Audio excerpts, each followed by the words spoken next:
So next is role of the coroner. What is a coroner? Coroner is an independent judicial office holder appointed and paid for by the local health authority.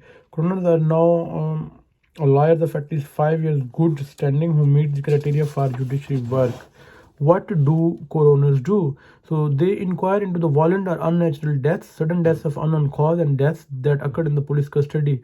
They issue death certificate and maintain death record. The purposes of coroner service are establish whether an inquest is required, establish identity of a person who died and how, when, where that person came to die, assist in prevention of future deaths, and provide public reassurance.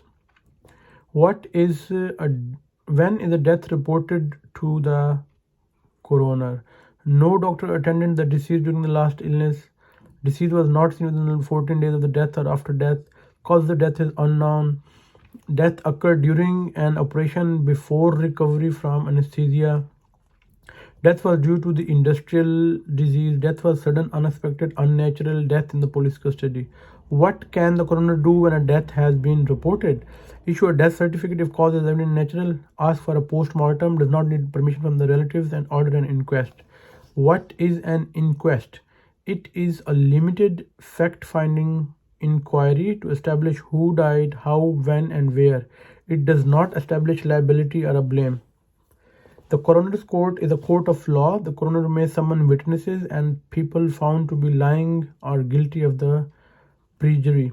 Who can certify a death? Any GMC registered medical practitioner can justify the death. Any doctor can issue an immediate death certificate if he attended the patient within the 14 days of the death.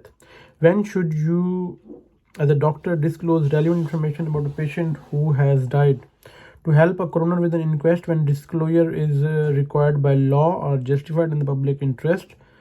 For national confidential inquiries, for local clinical audit, on death certificates, for public health surveillance, and when a person has the right of access to record, refer to the Access to Health Records Act 1990.